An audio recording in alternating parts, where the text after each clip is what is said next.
Bienvenue à l'atelier Comment le leadership altruiste peut vous aider, animé par notre DTM Aminata Keita. Vous y découvrirez les principes du leadership inspirant et comment les appliquer. Vous apprendrez également les techniques de communication empathique en utilisant des exercices pratiques. Vous développerez vos compétences en matière de prise de décision éthique et de résolution de problèmes. Mais avant, le chronométrage, nous avons 45 minutes à passer ici et je vais afficher l'arrière-plan vert à 20 minutes, l'arrière-plan jaune à 30 minutes et l'arrière-plan rouge à 40 minutes. Il restera donc à notre animatrice d'atelier, Aminata, 3 minutes pour conclure. Il y aura une présentation PowerPoint durant l'atelier et notre DTM Aminata se chargera donc de la projection. Vous pourrez poser vos questions dans le chat, je vais les récupérer et partager ces questions-là avec notre animatrice pour qu'elle puisse répondre à toutes nos questions. Concernant notre animatrice, elle est Toastmaster passionnée depuis 2010. Elle a occupé plusieurs postes de leadership au niveau du club, du secteur, de la division, du district et maintenant de la région. Elle est titulaire d'un MBA en management. Elle est entrepreneur, consultante en leadership, en communication et en relations publiques. Elle est CEO du Centre d'accompagnement professionnel et personnel CAP en Afrique. Elle est engagée pour le combat, pour le leadership féminin en Afrique francophone. S'il vous plaît, veuillez recevoir avec oui, notre animatrice du jour, DTM Aminata Keita. Bonjour à tout le monde, bienvenue à cet atelier sur le leadership inspirant. Devenir un leadership inspirant. Mais pourquoi parler de leadership inspirant?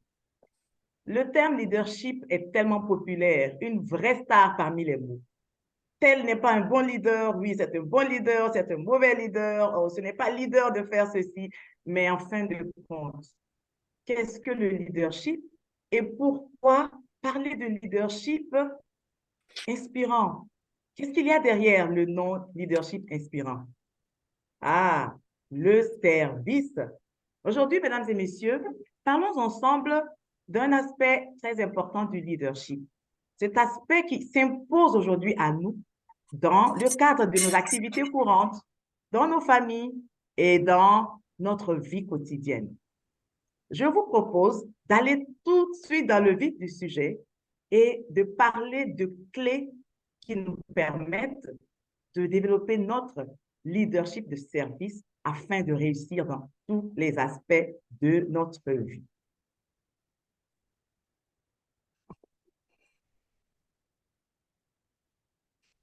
Le leadership de service, je vous demanderai tout à l'heure ce qu'est le leadership selon vous.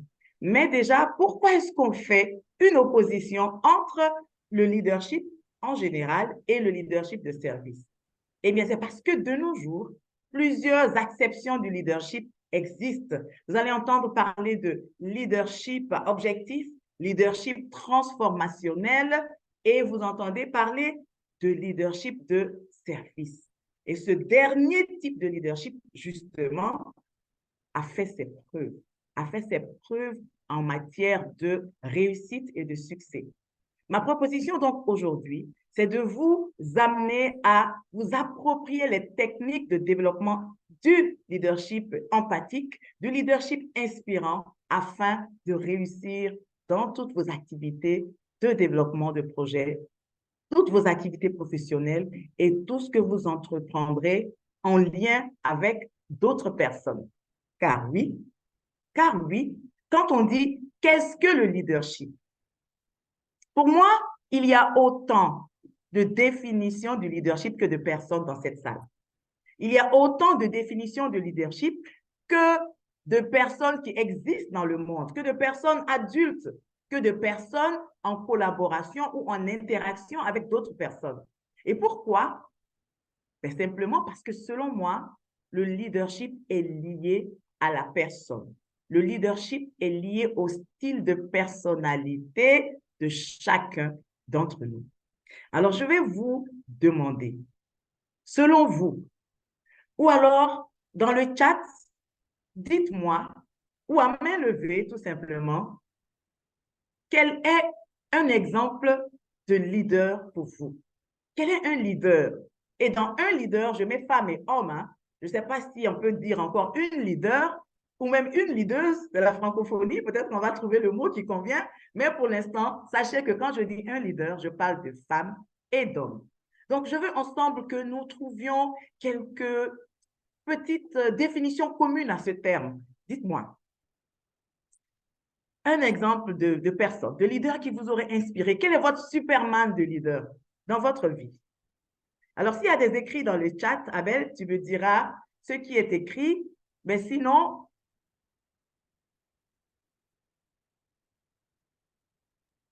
Il n'y a pas sinon, je veux encore bien de, voir il n'y a des pas mains encore levées. de réaction.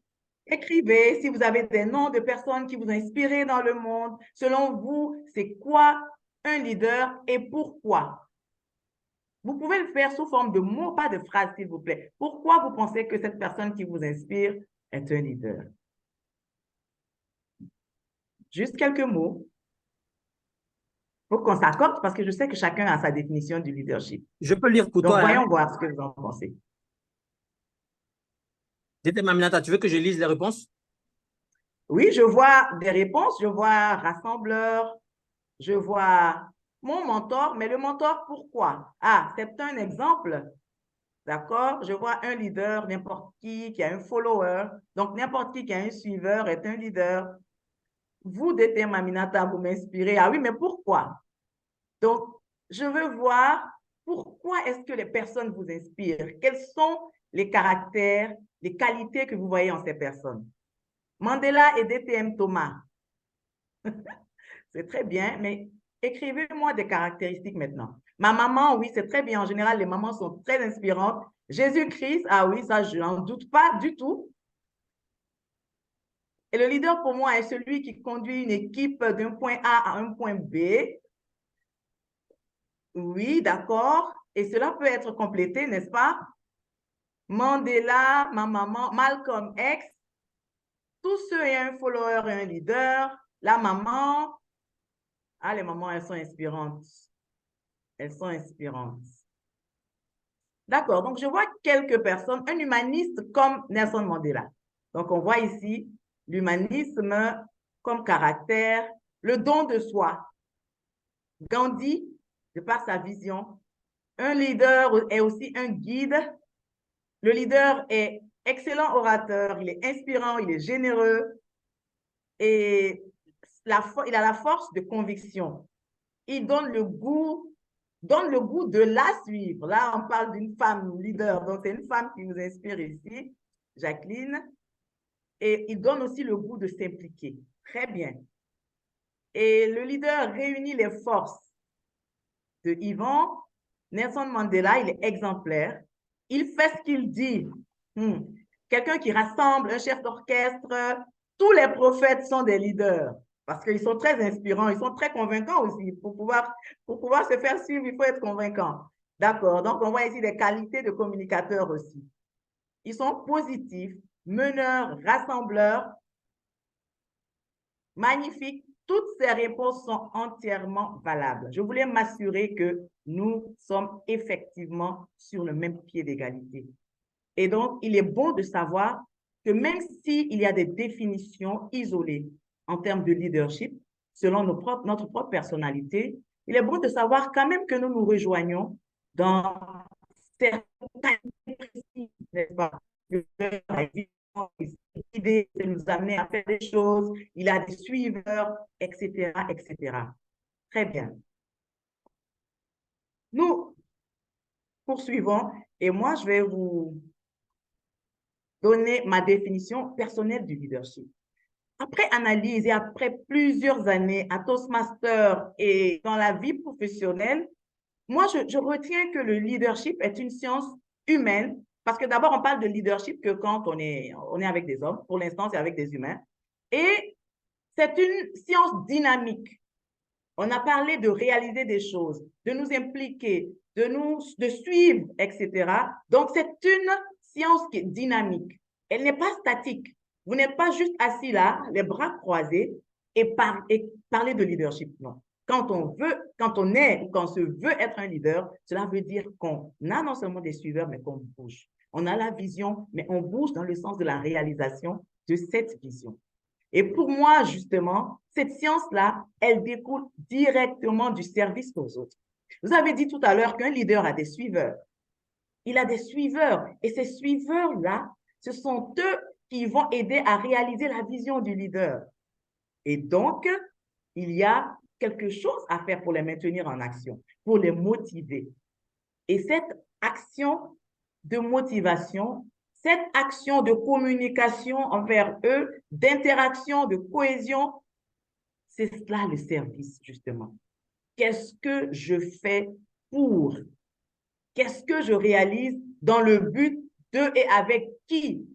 Cette interaction, soit dans le but de la satisfaction des clients, dans le but de la cohésion de l'interaction avec les membres de l'équipe, c'est cela le service. Et c'est dans cette gestion du service qu'il y a tout le succès et qu'il y a toute la valeur et toute la quintessence du leadership. Vous connaissez un peu cette image de Saint-Exupéry, le petit prince. On ne voit bien qu'avec le cœur, car l'essentiel est invisible pour les yeux. J'aime beaucoup citer Saint-Exupéry parce que quand on commence à parler de service, d'interaction avec les personnes, les humains, les membres de l'équipe, on parle d'actions subtiles. En général, dans les équipes, les gens ne vous suivent pas à cause de votre titre. Ils pourraient le faire, d'accord, mais ce serait sans le cœur.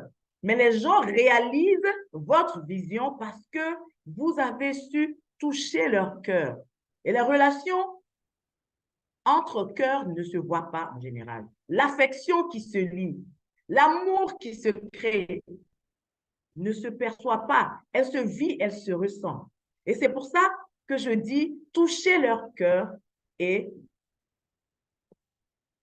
ils vous conduiront tout droit au succès. Mesdames et messieurs, quand vous êtes dans une équipe, le titre ne vous fera pas atteindre vos objectifs. Ce qui vous fera atteindre vos objectifs, c'est votre manière de gérer votre équipe, de les faire se sentir concernés et impliqués par votre vision, de faire qu'ils adoptent votre vision comme si elle était la leur à la base. Et c'est cela qui va faire qu'ils courent, qu'ils bravent tous les sacrifices, qu'ils fassent preuve de résilience avec vous, de courage et de toutes les bonnes qualités pour courir vers l'atteinte de vos objectifs, au-delà même de vos espérances. Donc, si vous gérez des équipes, cet aspect qui est si subtil qu'il ne se voit pas, comment est-ce que les membres de votre équipe vous voient? Est-ce qu'ils vous voient comme un chef dictateur qui ne se soucie pas d'eux? Est-ce qu'ils vous voient par contre comme un chef conciliant qui est empathique et se soucie d'eux? Cela fait toute la différence. Et si nous retournons vers Saint-Exupéry, il nous dit que les choses du cœur ne se voient pas. Et pourtant, c'est quand on touche le cœur que l'on arrive à gérer de manière efficace une équipe. En ce qui concerne le leadership, voilà quelques leaders au plan mondial qu'on connaît. Vous en connaissez quelques-uns, j'en suis sûre, de par le monde. Il y en a en Asie, en Afrique, en Amérique, en Europe. Je crois que j'ai un peu, à part l'Australie, il y a des leaders un peu de tous les continents ici. Et donc, ces leaders, il y en a d'autres, mais ceux-là sont des leaders qui ont montré leur capacité à inspirer les foules à travers le monde. Ils ont fait l'unanimité, mais non pas parce qu'ils pensaient à eux, mais parce qu'ils ont soutenu des causes nobles qui concernaient les autres. Ils ont mené des combats pour le salut des autres, le salut des populations. Certains y ont laissé leur vie. Quand je regarde Martin Luther King, il savait qu'il était menacé. Mais ce n'était pas son problème. Ce qu'il voulait, c'était de toucher les cœurs, de faire accepter la cause et de réussir cette vision. Peut-être qu'au moment où cette vision est réussie, il n'est peut-être pas là. Mais aujourd'hui, le peuple noir est libre. Et c'est cela le plus important. Une vision qui est plus grande que vous, oui, d'accord. Souvent, les formateurs en leadership vous disent, il faut que vous ayez des visions qui sont plus grandes que vous-même. Oui, la vision peut être plus grande que vous. Mais qui vous suit? Qui sont vos suiveurs? Et comment faites-vous en sorte que votre vision soit perçue et soit comprise et appropriée par les personnes qui vous suivent? C'est cela le secret du leader. Et l'authenticité y joue un grand rôle. Qui êtes-vous? Vous, votre personnalité, elle est laquelle? Si vous êtes Toastmaster, dans le Pathways, au niveau 2, je crois, vous allez trouver la possibilité, il y a un exercice qui vous permet de découvrir votre style de leadership ou votre style de communication. C'est un très bon début si vous êtes un Toastmaster. Il faut se connaître avant de pouvoir connaître ses suiveurs et de savoir quel style de communication adapter pour bien faire passer le message. Donc, si vous êtes à la traîne, je vous encourage à vite aller au Pathways. Mais si vous n'êtes pas Toastmaster, sur Internet, vous pouvez trouver des tests de personnalité. Il est primordial que vous sachiez votre style de personnalité, votre style de leadership et que vous connaissiez celui des membres de votre équipe restreinte, au moins que vous ayez une idée des personnes qui vous suivent afin que vous ayez le bon langage, afin que vous puissiez connecter les cœurs plus facilement pour atteindre les résultats. Maintenant, comment devenir un leader inspirant? J'ai dit beaucoup de choses. Il est important que ce soit le cœur qui soit à l'œuvre pour que nos objectifs soient atteints de manière efficace.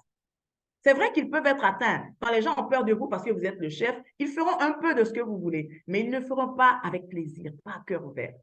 Cependant, si vous mettez en œuvre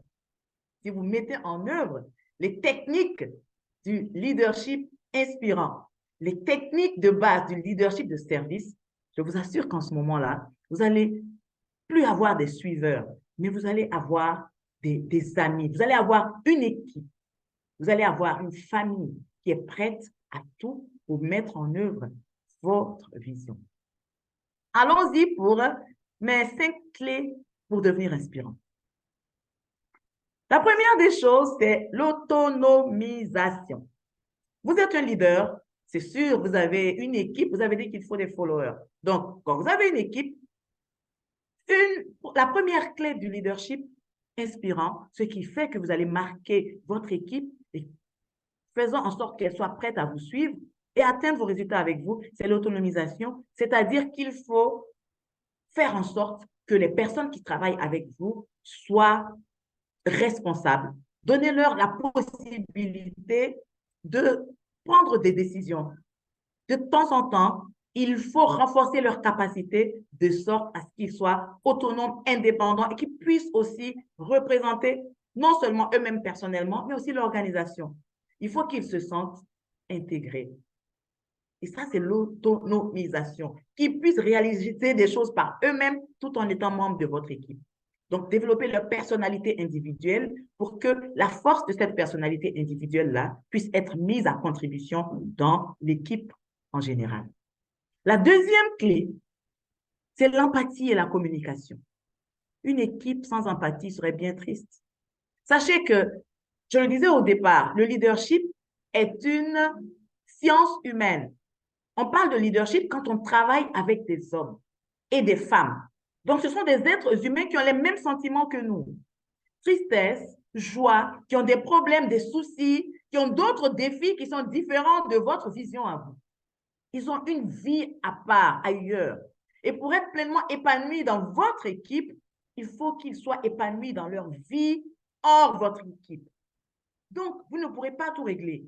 Mais la personne qui est dans votre équipe et qui vous suit doit voir votre cœur, doit voir votre main tendue et doit savoir qu'en cas de difficulté, vous êtes là, vous êtes présent, vous êtes un être humain et qu'au-delà de tout titre, ce qui vous importe, c'est d'abord le bien-être de cette personne, parce que vous savez que quand on n'est pas en bonne santé, quand on n'a pas un mental sain, on ne peut rien mettre en œuvre. Donc, l'empathie et la communication sont importantes. Les mots pour le dire, savoir utiliser les mots essentiels selon la situation. La communication empathique a des termes précis. Il faut être positif, il faut être constructif, etc. La troisième clé, la vision inspirante. Mesdames et messieurs les leaders, vous êtes des leaders, oui. Pour être des leaders inspirants, des leaders de service efficace, il faut avoir une vision inspirante. Quelqu'un le disait dans le chat tout à l'heure, il faut que les gens aient envie de vous suivre. Et cette vision inspirante doit être libellée de sorte à ce que la personne, les membres de l'équipe se sentent partie prenante de cette vision. Les membres de l'équipe doivent tellement se sentir concernés par la vision qu'ils ont envie de l'atteindre. Ils oublient même que c'est votre vision à vous. Ils pensent que c'est leur vision personnelle. Et si vous êtes suffisamment humble, lorsque les objectifs sont atteints, ce n'est plus la peine de revenir vous taper la poitrine pour dire « Ah, c'était ma vision de départ ». Non, il faut être suffisamment humble. Vous savez que c'est vous qui étiez à l'origine, qui avez créé, mais laissez les autres le dire. Sinon, vous allez briser le charme de l'inspiration. Parce que c'est cela le leadership. Vous initiez des choses, les autres les prennent en main, réalisent les objectifs, parfois oublient même que c'est vous qui étiez à la base. Mais votre objectif de départ, quel était-il? Il était de réaliser, de mettre en œuvre une cause précise. Donc, votre objectif, c'est que la cause soit réalisée. Et la cause est tellement grande que vous avancerez vers d'autres choses. Au bout du compte, un jour, on saura toujours que c'est vous qui étiez à la base. Et parmi les membres de votre équipe, vous trouverez toujours des personnes loyales qui reviendront vers vous et qui rappelleront que vous étiez là, mais vous ne vous attardez pas là-dessus. Parce que votre objectif, c'est que votre vision atteigne les cœurs des membres de votre équipe. Et mon cher Saint-Exupéry le dit si bien dans cette citation. Si tu veux construire un bateau, ne rassemble pas tes hommes et tes femmes pour leur donner des ordres, pour expliquer chaque détail, pour leur dire où trouver chaque chose. Non. Si tu veux construire un bateau, fais naître dans le cœur de tes hommes et tes femmes le désir de la mer. Et c'est cela être inspirant. Expliquez-leur combien il est beau de voguer sur les vagues. Il est beau d'aller au loin. Il est beau de pouvoir atteindre Haïti, New York, etc. en quittant l'Afrique. Donnez-leur envie d'aller au large. Ce faisant, ils oublieront les tempêtes. Ils oublieront les défis qui peuvent se présenter à eux. Un seul objectif, c'est de rapidement construire ce bateau pour pouvoir vivre cette expérience extraordinaire que vous leur avez contée. Il faut donc que la vision soit inspirante. Mais c'est un travail. Un travail, il faut réfléchir à sa vision, il faut réfléchir à comment la communiquer afin qu'elle soit bien perçue. La quatrième clé, le développement des autres. Le leader, souvent, vous n'avez même pas toutes les compétences. Il faut voir dans les membres de votre équipe des compétences qu'ils ont. Il faut reconnaître leurs compétences et puis il faut évidemment les féliciter pour leurs compétences. Il faut les développer, donc il faut utiliser leurs compétences. Votre seule manière d'utiliser et de développer les autres dans votre équipe, c'est de voir en eux ce qu'ils savent faire le mieux et de mettre ce talent au service de votre équipe. C'est la seule manière. Ce n'est pas par des mots, ce n'est pas en venant faire de grandes conférences seulement, ce n'est pas en donnant que des conseils, mais voyez dans votre équipe les compétences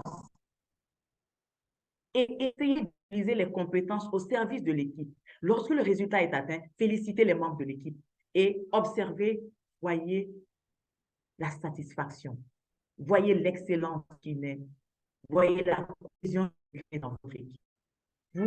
Vous serez ainsi le leader qui touche les cœurs, qui crée un impact. Et l'impact que vous créez n'est pas vain parce que, justement, il se rapporte à la réalisation de votre objectif. Vous aurez des membres motivés qui ont envie de vous faire davantage plaisir et qui travailleront toujours d'arrache-pied, toujours encore et encore pour réaliser les objectifs. Et la responsabilité et l'intégrité, cela vous incombe, mesdames et messieurs les leaders.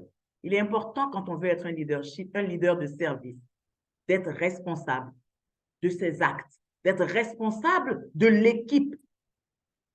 et de faire preuve d'intégrité. En ce qui concerne la responsabilité, vous devez assumer vos engagements. Et quand vous êtes responsable d'une équipe, vous n'allez pas brimer les membres de votre équipe à tout bout de champ. Et surtout, vous n'allez pas exposer leurs petites failles à tout bout de champ. Lorsqu'on n'atteint pas des résultats, c'est vous le leader qui en êtes responsable. Vous pouvez, après, à huis clos, laver votre linge sale en famille. Mais vous n'allez pas venir sur la place publique et dire que non, c'est l'infographiste qui a mal travaillé et c'est pour cela que le message est mal passé. Non, c'est parce que vous avez donné de mauvaises orientations, tout simplement. C'est parce que pour cette fois, vous n'avez pas su bien communiquer votre message. Il n'est pas bien passé et donc le résultat n'était pas correct. Il faut être responsable et il faut assumer. Il faut assumer les fautes de l'équipe en public parce que vous êtes le chef d'équipe. Et c'est cela aussi qui fait votre force de leadership. Et le membre de l'équipe qui sera ainsi protégé par son chef, il sera toujours loyal, définitivement loyal et fera de son mieux pour éviter de faire régulièrement des fautes. L'intégrité, c'est l'exemplarité. Vous devez être juste. Vous devez servir de modèle, non seulement pour les membres de votre équipe, mais vous devez aussi réaliser à l'extérieur ce que vous affichez comme valeur. Si vous dites que vous êtes intègre, vous respectez, vous êtes courtois dans vos relations avec vos membres d'équipe, on doit le sentir. Ce ne sont pas que des mots. Donc, l'intégrité va recouvrir les notions d'exemplarité. En tant que leader, vous devez être exemplaire. Et surtout, en tant que leader de service, il faut absolument être exemplaire. Parce qu'à l'extérieur, les gens seront regardants sur vous, sur votre capacité à mettre en œuvre des valeurs que le service incarne, l'empathie, la courtoisie, l'entraide, le sens de l'équipe, de la famille, la main tendue, etc. Mesdames et messieurs, voilà les 5 clés du leadership empathique que nous venons de voir. Si vous mettez en œuvre ces 5 clés, je vous assure que vous allez changer votre manière de diriger. Mais une chose est importante, l'authenticité. Une chose qui nous relie tous, c'est le cœur. Nous avons tous un cœur qui bat, qui est protégé. Donc, si dans notre style de leadership, nous sommes trop autoritaires et que nous n'arrivons pas à être empathiques, etc., et ce n'est pas compliqué, il faut juste travailler l'empathie. Pour travailler l'empathie, il faut simplement faire preuve d'écoute active. Il faut faire preuve d'écoute active, écouter, ne pas forcément parler immédiatement après l'interlocuteur. Quand on a le cœur qui est chaud, quand on est énervé, on n'est pas obligé de répondre immédiatement. On se calme, on attend. Et quand on est plus calme et qu'on a des mots plus empathiques, des mots plus courtois et plus respectueux, en ce moment, on peut appeler le collaborateur. Écoute, je t'appelle par rapport à la situation d'hier, etc., etc., etc. Lorsque servir devient finalement un plaisir, on peut dire qu'on a réussi dans la vie, mesdames et messieurs, à force d'entraînement, à force de succès et de réussite, grâce à ces quelques petits efforts que l'on met en œuvre, on commence à s'habituer, on commence à aimer et à apprécier en réalité le leadership de service. Parce qu'au départ, on se dit, mais est-ce qu'on n'est pas faible en étant un leader de service? Mais non, au contraire. Être un leader de service est une force parce que les dictateurs n'arrivent pas à être courtois. Non, ils n'arrivent pas. Et donc, si vous parvenez, malgré votre courtoisie, à réaliser votre objectif, à préserver l'amour-propre des membres de votre équipe, cela n'empêche que vous soyez rigoureux dans la réalisation de vos objectifs. Vous pouvez être rigoureux, mais courtois. Donc, vous devez travailler, mesdames et messieurs, votre leadership. Mettez en route les 5 clés que nous avons vues et exercez-vous à être un leader empathique, un leader humain tout simplement. Vous êtes vous, quand vous êtes avec votre épouse, votre époux, vos enfants, vous êtes humain, vous êtes doux. Quand vous changez de cadre, restez authentique et soyez toujours vous-même. Ne jouez pas de rôle. Non, non, soyez vous-même. Cette personne-là qui est authentique à la maison doit rester elle-même. Et si vous êtes authentique à Toastmaster, que vous ne l'êtes pas chez vous, ne changez pas de personnalité. Soyez vous-même. Entraînez-vous à l'être. Peut-être qu'au début, ce ne sera pas facile parce que rien n'est facile, Mais Toastmaster est un cadre où vous pouvez vous permettre de le réaliser et de le pratiquer. Nous retenons que le leadership de service est le chemin vers le succès et l'impact. Quand vous travaillez avec les gens, il faut tout faire pour laisser un impact.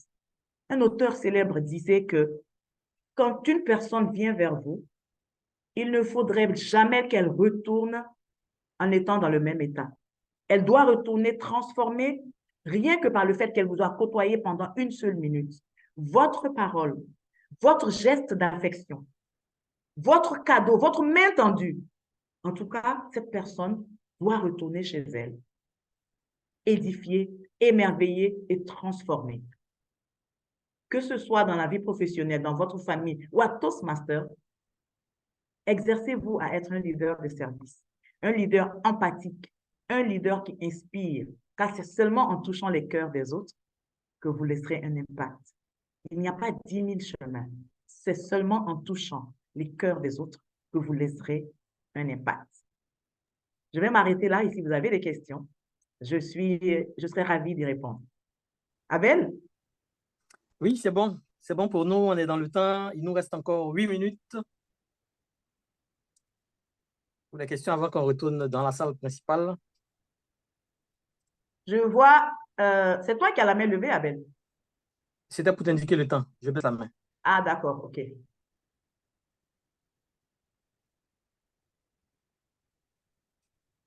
Alors, est-ce que je peux arrêter de partager l'écran? Oui, bien sûr, tu peux.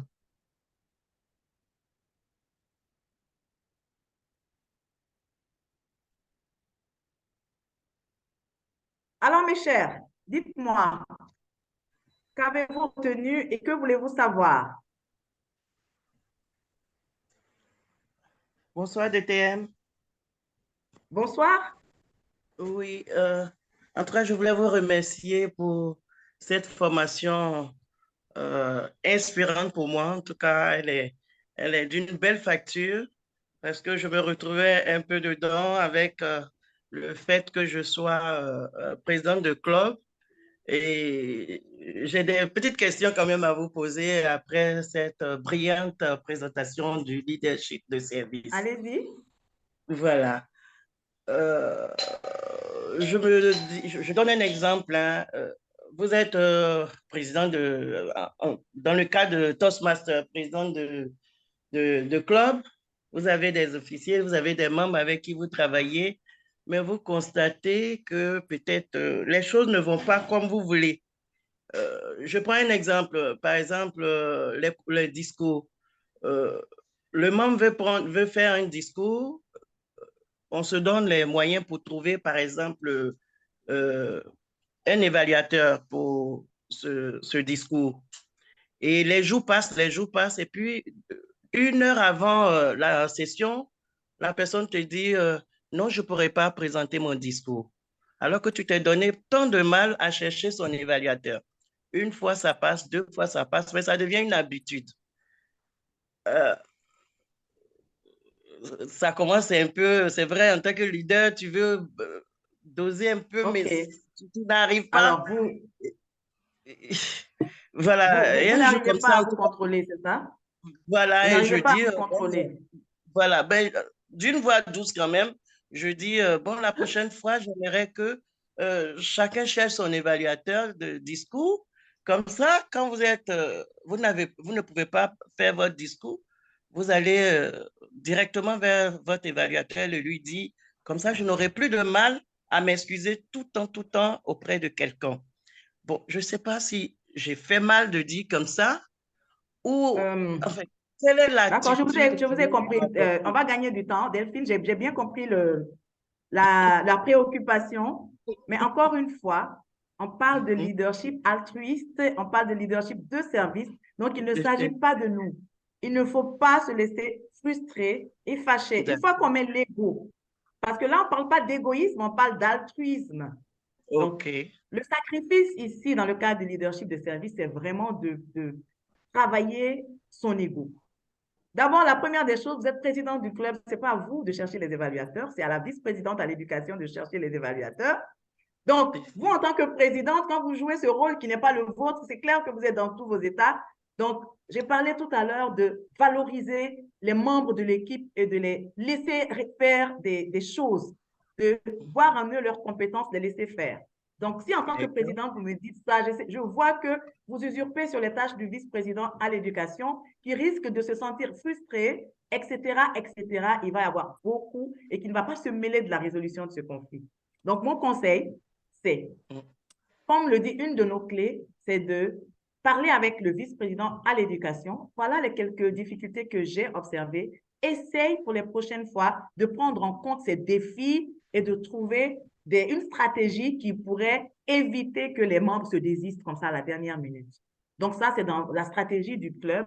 Il faut parler avec les membres du bureau et faire en sorte, comme Saint-Exupéry nous le dit, donner envie aux gens de tellement venir faire des discours à Toastmasters qu'ils ne vont même pas avoir l'idée de venir se désister avant la session du club. Donc, il faut les appeler. D'accord? Moi, quand j'étais présidente, quand il y avait un discours, quand j'étais VPE, j'appelais les orateurs. Alors, comment ça va pour la préparation? Est-ce que vous êtes en avance? Est-ce que vous avez des idées? Il faut les maintenir actifs jusqu'au bout. Et c'est à vous, en tant que président, en tant que leader, de créer déjà ce sentiment chez les officiers, afin que les officiers puissent le créer chez les orateurs. Merci beaucoup, Est-ce que ça peut aider? Oui. Oui, merci beaucoup. Merci beaucoup. Yae Adi.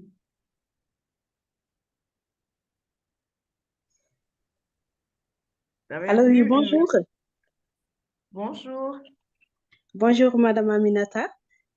Oui, bonjour. C'est Adi Maguette Ndiaye. Maguette.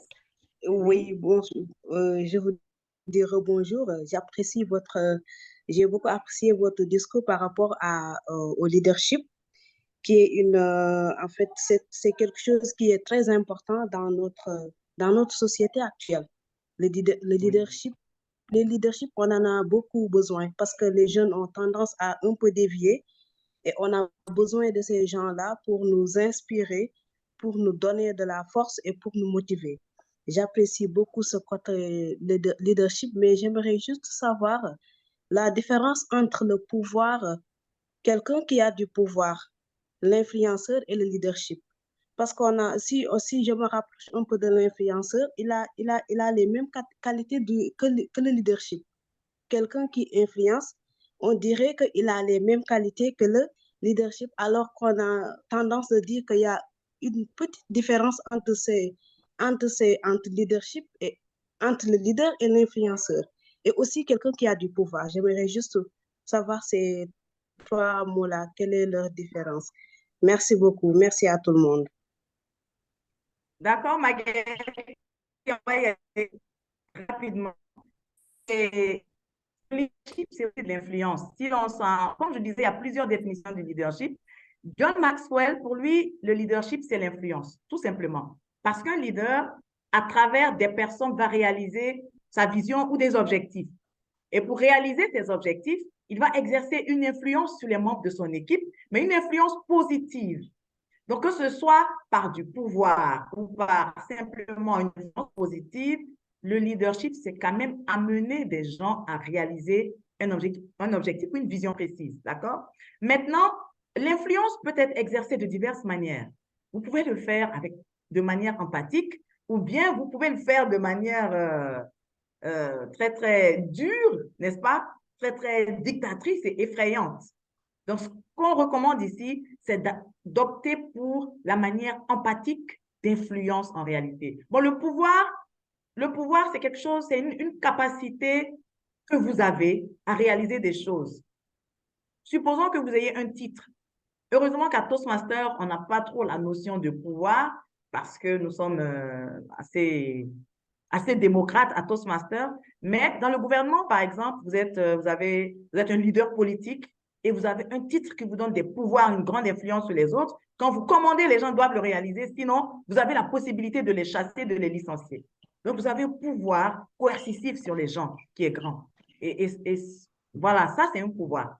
Vous avez une capacité d'exercice quelconque, qu'elle soit coercitive, positive ou autre sur les gens. Vous pouvez réaliser par vous-même, d'accord? Maintenant, l'influence, L'influence et le leadership, pour moi, n'ont pas trop de différence, mais seulement, comme je disais, le leadership peut avoir des dérivés. Il faut avoir un leadership empathique, leadership de service ou autre type, un leadership transformationnel. Mais en tout état de cause, il faut exercer de l'influence pour que les personnes puissent vous aider à réaliser vos objectifs. Voilà ce que je peux dire sur la question. Maguette, je ne sais pas si on a encore du temps, mais Yen Chabré Sanli a levé la main. Oui, cher DTM, merci beaucoup. Est-ce que vous me suivez? Oui, nous vous entendons. nous vous entendons. Oui, d'accord. J'avais posé déjà une question dans le chat. Il disait qu'un leader inspirant, est-ce qu'il doit se soucier de ce que les gens disent de lui? C'est-à-dire que de ton inspiration, c'est-à-dire quand les gens te suivent, d'autres peuvent te juger mal, d'autres peuvent te juger bien. Est-ce qu'il doit se soucier toujours de ce que les gens lui disent? Et pour être un bon leader inspirant, un leader inspirant de service d'altruisme, est-ce qu'il faut avoir une disposition financière d'abord ou pas? Donc, c'est Toastmaster du Togo. D'accord, merci beaucoup, Toastmaster Sanli. C'est une très bonne question, hein. Est-ce qu'on doit se soucier de ce que les autres disent de nous? Excellente question. Je veux dire oui. Il faut se soucier de ce qu'on dit. Parce que déjà, il faut savoir qu'un leader doit préserver sa réputation comme la prunelle de ses yeux. Il ne faut pas jouer avec la réputation parce que vous défendez des valeurs. Donc, en tant que leader de service ou leader empathique, vous voulez défendre des valeurs. Vous voulez être exemplaire. Donc, si vous entendez par derrière que certaines personnes pensent que vous êtes un criminel, que vous n'êtes pas exemplaire, etc., il est important que vous le sachiez, pas pour que vous vous vengiez, non, mais pour que vous redressiez les choses du mieux que vous pouvez. Parce que il faut que votre image soit celle que vous souhaitez véhiculer. Sinon, ce n'est pas la peine. Encore une fois, le leadership, c'est le fait de marcher et de travailler avec des personnes. Donc, pour que les personnes là vous respectent et donc continuent de vous suivre, il faut absolument qu'elles soient impactées par votre attitude et votre caractère. Donc, voilà pourquoi vous devez savoir, parce que l'information, c'est le pouvoir. L'information, c'est la clé. Avant moi que je ne sois intégrée dans des activités de leadership très avancées, je ne me souciais pas du tout de ce qu'on disait de moi parce que je savais que je me disais que c'est quelqu'un de bien, mon comportement, il est bon. Donc, peu importe ce que les méchants peuvent raconter.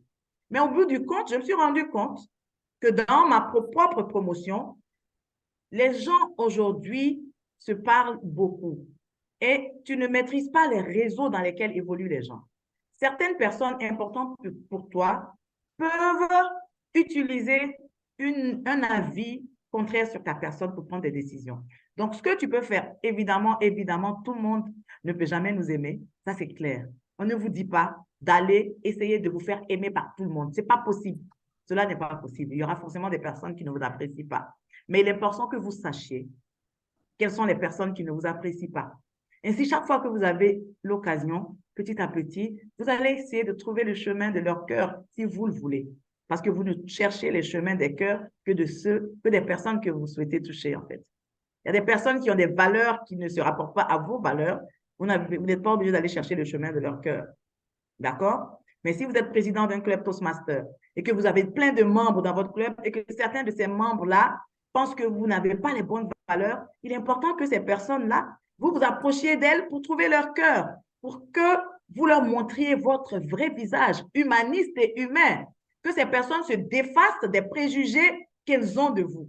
Cela est très important et c'est seulement par l'interaction humaine que vous pouvez y arriver. J'aime bien ce geste, l'interaction. Allez vers les gens, ne vous limitez pas à ce que vous entendez. Au contraire, souriez avec à cœur ouvert, allez vers les gens et puis essayez de discuter. Une fois que les personnes sont touchées par vos propos, elles s'ouvrent tout de suite et elles lâchent tomber tous les drapeaux noirs.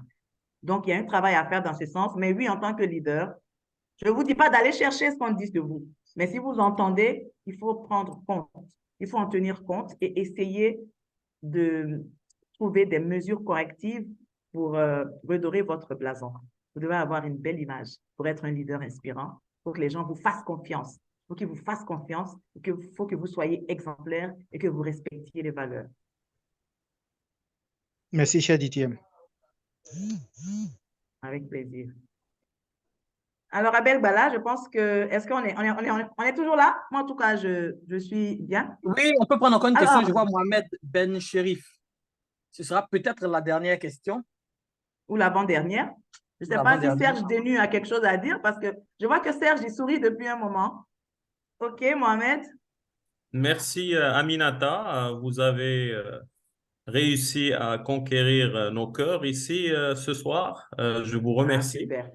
Moi, je tiens à témoigner que l'étoile, les 5 clés que vous nous avez fait parcourir, moi, je les utilise tous les jours, étant qu'un responsable directeur d'un grand centre de stockage ici à Casablanca. Et, Ah, euh, super. et j'utilise ces 5 clés absolument, j'en témoigne, de leur efficacité, efficience et surtout de captiver les cœurs et les esprits des gens qui travaillent, malgré les disparités sociales, socio-économiques. Je tiens à vous témoigner que ça marche, même durant le Covid, même durant les temps très, très, très bas, et surtout durant ces temps, parce que c'est là où, comme vous l'avez si bien montré, du bateau lors de la tempête, c'est là où il y a vraiment un partage et vous comprenez très bien ce que je dis. Quand les temps sont durs et que les gens sont peu et que quelqu'un, un employé, fait le travail de 3 employés, c'est là où vous pouvez vraiment vous féliciter de cette thématique qui est une thématique de notre époque, de ce temps où il y a des malaises qui sont exponentiels, hein, à travers les océans, à travers les guerres. Mais c'est là où l'art de servir et de comprendre comment toucher le cœur va peut-être donner un espoir, non seulement à Toastmaster, mais au monde entier. Et je Oui. voulais juste vous remercier de cette thématique et de témoigner aussi de l'efficience, l'efficacité des 5 clés de cette réussite. Merci beaucoup. Merci, Mohamed. C'est super, magnifique ce témoignage et merci de l'avoir fait. Franchement, merci pour cette contribution. Et je suis contente que ce soit vraiment la contribution sur laquelle nous allons terminer parce que nous n'aurions pas pu mieux conclure. Et Mohamed est à Casablanca, je suis à Abidjan et les participants sont au Canada, ils sont un peu, surtout, oui, au Togo, au Bénin, donc un peu partout. Et ce qui nous rassemble, c'est aussi le cœur. Donc, je pense que nous serrer les coudes avec cette relation empathique qui peut être créée au-delà des frontières aujourd'hui, c'est cela qui est l'espoir ultime pour sauver le monde. Merci beaucoup, Mohamed. Et c'est quelque chose qui s'apprend. Les grands leaders ne naissent pas grands leaders, hein. Ça, il faut qu'on le dise. Ils s'améliorent toujours. Ils ont des capacités en venant, d'accord, mais il y a des choses qu'ils mettent en pratique et ils s'exercent. Et plus on change d'équipe et plus il faut adapter son leadership. Donc, nous sommes flexibles, nous adaptons notre leadership selon les situations. Cela est très important. Merci à tous. Franchement, ça a été un vrai plaisir et merci à vous pour vos contributions et votre écoute. On se retrouve dans la grande salle. Merci bien, DTM Aminata. Il nous reste encore 40 secondes. Je mets dans le chat mes notes de la présentation de la DTM Aminata. Vous pouvez copier ou même faire une capture d'écran vu qu'on n'a pas beaucoup de temps. Et puis, on se retrouve tout à l'heure dans la grande salle.